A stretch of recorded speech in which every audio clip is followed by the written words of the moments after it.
Il y a un nouveau documentaire de Laura Poitras sur la carrière de Seymour Hersh. Il s'intitule Cover Up. Il est sorti sur Netflix et il est excellent. Vraiment un très bon film. Il y a toutefois un passage qui me pose problème. Celui où elle interroge Sy à propos de ses reportages sur la Syrie. Ces enquêtes sur la Syrie portaient sur les accusations selon lesquelles le gouvernement Assad aurait utilisé des armes chimiques à 2 reprises, à Ghouta en 2013 et à Khan Sheikhoun en 2017. Ces 2 affaires ont servi à justifier des appels à des frappes aériennes américaines sur la Syrie. À Ghouta, nous savons ce qui s'est passé. Obama n'a finalement pas bombardé la Syrie. En 2017, après cette attaque chimique, Trump a bien bombardé la Syrie, en partie pour montrer qu'il était un homme fort, contrairement à Obama.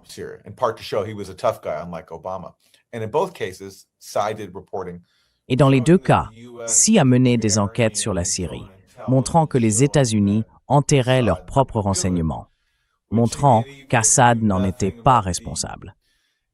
Ce qui, encore une fois, même sans connaître les preuves, serait logique. Car pourquoi Assad ferait-il la seule chose dont il savait qu'elle déclencherait des frappes militaires américaines? C'était la situation sous la fameuse ligne rouge d'Obama, où il avait déclaré que la seule ligne rouge, en ce qui concernait une éventuelle intervention militaire en Syrie, était l'usage d'armes chimiques, ce qui a alors incité les insurgés qui voulaient une intervention américaine à mener une opération sous faux drapeau.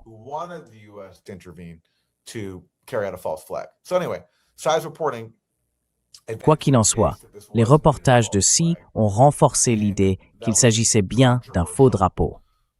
Et cela a été controversé pour ceux qui ne voulaient même pas envisager qu'une nouvelle affirmation des services de renseignement américains puisse être un mensonge.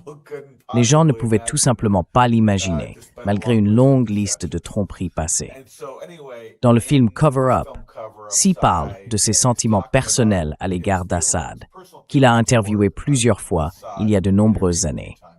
Il dit « Je ne pensais pas qu'Assad pouvait être capable de certains des crimes qu'il a commis. » Et il fait référence à la torture documentée sous le gouvernement d'Assad. C'est de cela qu'il parle.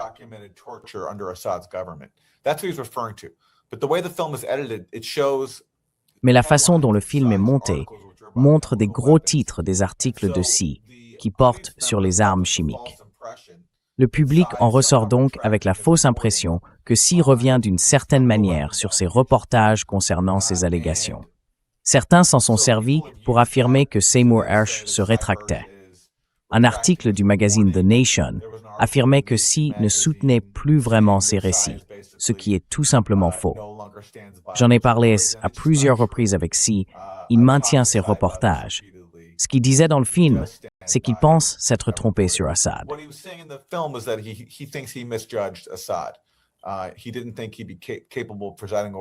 Il ne pensait pas qu'il serait capable de présider au processus de torture qui a été mené sous sa responsabilité, et aussi à la manière dont il a simplement fui le pays, abandonnant ses propres principaux collaborateurs et s'enfuyant avec beaucoup d'argent. Il ne pensait pas non plus qu'Assad ferait quelque chose de ce genre. C'était donc Sy qui réfléchissait à cela dans le film. Et je pense que, et je l'ai dit à Laura Poitras, la réalisatrice, lorsque j'ai vu le film pour la première fois, le montage était vraiment bâclé et donnait une impression très trompeuse. Et les gens s'en sont emparés pour formuler cette fausse affirmation selon laquelle Sy aurait rétracté son reportage.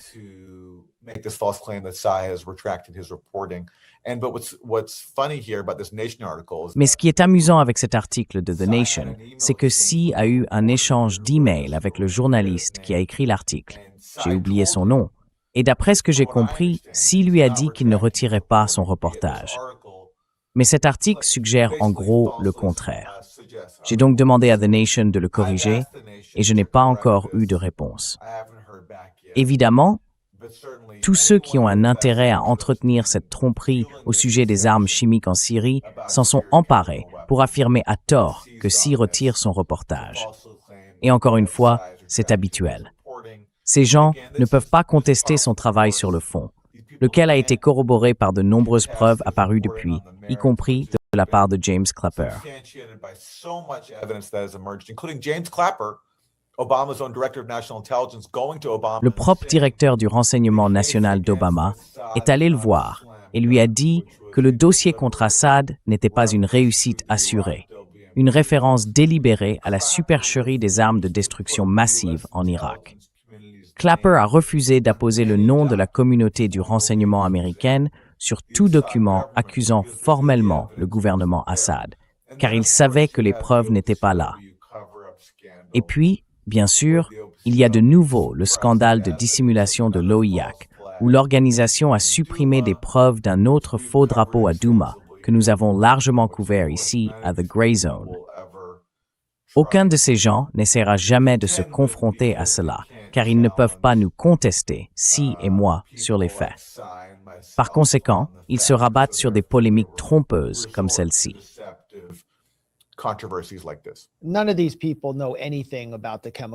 Aucune de ces personnes ne sait quoi que ce soit sur les attaques chimiques ou sur la Syrie, surtout pas Laura Poitras. Et il n'y a aucune chance qu'elle accepte jamais d'en débattre publiquement, parce qu'elle n'aurait aucune idée de ce dont elle parle. Elle se contente de critiquer les hippies et de faire du filtrage libéral pour montrer que c'est ce qu'elle doit faire afin de rendre hommage à la longue carrière de Seymour Hersh. Elle doit montrer que c'est ce que dit The Nation.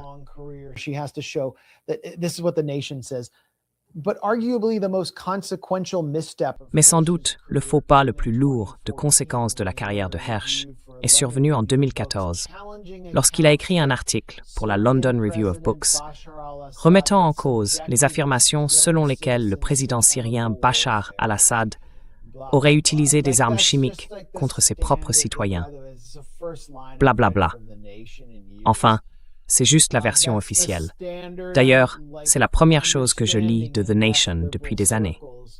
C'est la compréhension standard dans les milieux de gauche libérale de l'endroit où si Hersh se serait trompé.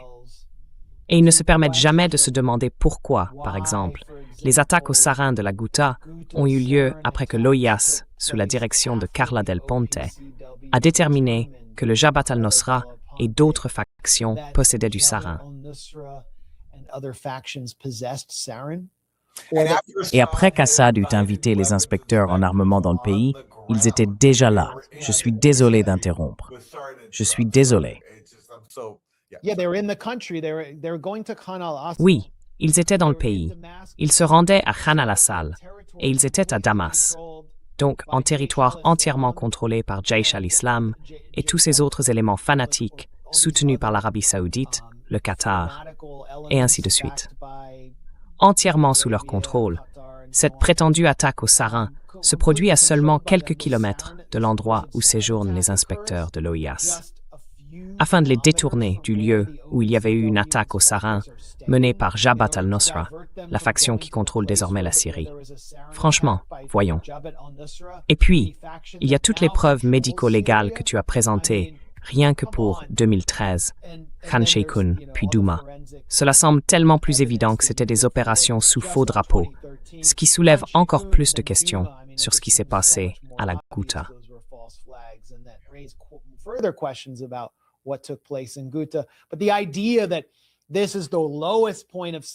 Mais l'idée que ce soit le point le plus bas de la carrière de Si Hersh est absurde.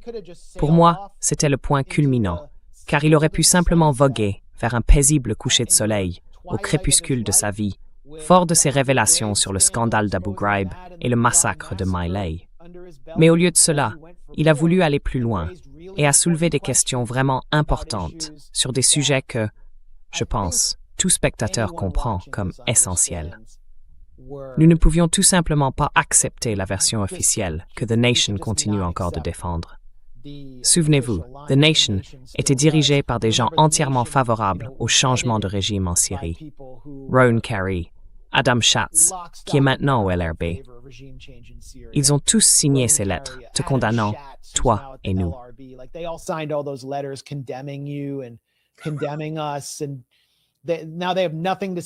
Et maintenant, ils n'ont rien à dire sur ce qui se passe en Syrie. Bien sûr, ils ont soutenu Al-Qaïda quand celle-ci prenait le pouvoir. C'étaient des impérialistes de gauche, et ils sont restés sur le carreau, j'imagine. Mais maintenant, Laura Poitras essaie de raviver tout cela. Et je pense que Seymour Hersh aurait pu rester plus ferme et poser davantage de questions sur ce que nous étions censés apprendre après la destitution ou la disparition d'Assad. Souvenez-vous des charniers que nous disions devoir révéler cet immense holocauste. Stephen Rapp, Mouaz Mustafa et tous ces partisans du changement de régime sont allés en Syrie avec des bulldozers. Et où en est-on? Où sont les millions de personnes? Eh bien, je veux dire, écoute, on a découvert des charniers, ce qui pour moi, il y en avait. C'est comme les personnes qui avaient combattu pendant la guerre. Exactement. Il y a eu une guerre horrible. Et la partie que l'on oublie souvent, c'est que nous l'avons alimentée avec l'un des plus grands, sinon le plus grand, programme secret d'armement de l'histoire. L'insurrection syrienne était probablement l'insurrection la mieux armée de tous les temps, ce que personne, surtout en Occident, ne reconnaît, car on préfère présenter une vision très simpliste de la guerre. Mais aussi, et c'est peut-être encore plus important pour cette discussion, où sont les armes chimiques? Si Assad possédait ce vaste stock qu'il aurait soi-disant continué à utiliser, même après l'avoir abandonné en 2013, dans le cadre d'un accord négocié par la Russie pour éviter des frappes militaires américaines. Alors où sont-elles? Cela fait 1 an. On n'a rien trouvé. Où est le sarin? Où est le chlore qui aurait été largué sur Douma?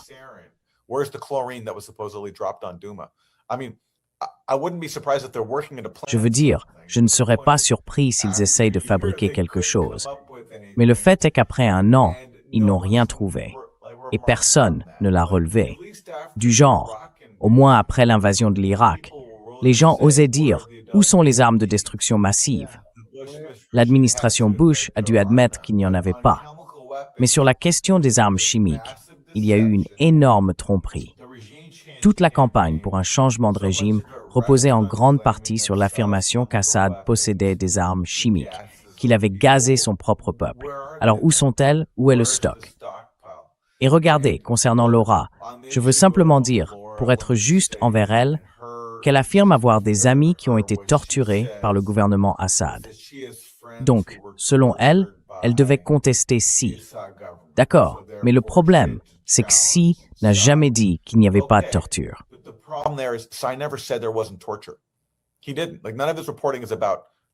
Il n'a pas...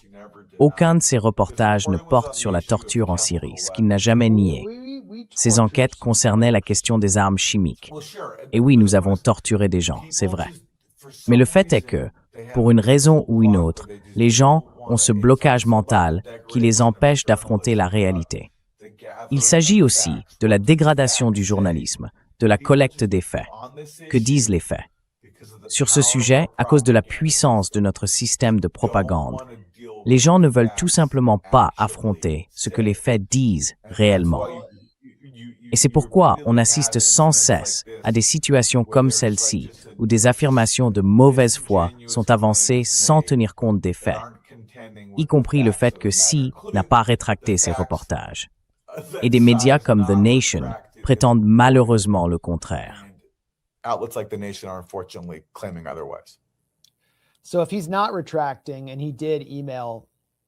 Donc, s'il ne se rétracte pas, et qu'il a bien envoyé un email à Poitras ou à The Nation pour corriger cela, alors c'est quelque chose que Si devrait aborder publiquement.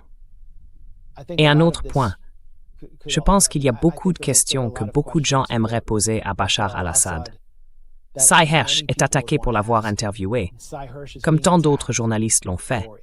Je ne crois pas qu'Assad soit encore accessible aux journalistes, en raison de la sensibilité politique liée à sa résidence à Moscou, et parce que la Russie ne veut pas qu'il parle à des journalistes occidentaux. C'est simplement mon impression. Je n'en ai aucune preuve.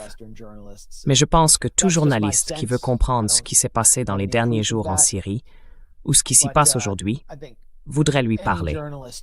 Donc, vous voyez, il s'agit de punir les journalistes pour avoir fait leur travail et de dire « Oh, pourquoi ne le condamnez-vous pas moralement ?» and saying, "Oh, well, why don't you morally condemn him and you have to do." Et il faut faire ceci et cela pour être respecté parmi la classe libérale de gauche. Tu sais, les ratés aux États-Unis.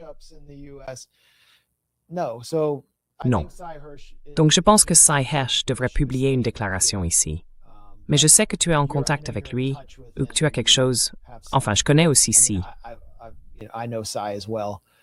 I don't think he just cares what the nation says about him. I think Je ne pense pas qu'il se soucie vraiment de ce que The Nation dit de lui. Je crois que c'est là que tout se joue. Et puis écoute, le film c'est un excellent film. Il célèbre sa carrière légendaire. Et oui, ils ont eu leurs désaccords sur ce point précis, mais je ne pense tout simplement pas qu'ils veuillent en faire une affaire. C'est mon avis. Et c'est regrettable que Laura, pour moi, c'est une critique d'elle. Tu célèbres ce type qui a eu raison d'innombrables fois, qui a remis en cause la propagande, qui en a payé le prix, qui a pris des risques. Mais sur ce seul sujet, tu le jettes sous le bus d'une manière vraiment trompeuse. You throw him under the bus in a really deceptive way. Because again, if you watch the film the way it's edited, Parce que, encore une fois, si vous regardez le film, la façon dont il est monté, je peux comprendre pourquoi quelqu'un pourrait avoir l'impression qu'il se rétracte. Quand j'ai vu le film il y a quelques mois, j'en ai parlé à Laura et je l'ai encouragé, s'il en était encore temps, à modifier cette séquence pour la rendre plus claire. Il ne se rétracte pas de son reportage. Il exprime ses réflexions sur le caractère d'Assad. Mais il ne revient pas sur son reportage, selon lequel les services de renseignement américains ont dissimulé leurs propres preuves d'un faux drapeau. C'était ça, l'histoire. Malheureusement, elle n'a pas suivi mon conseil, et nous en sommes là. Unfortunately, she didn't heed my advice, and so here we are.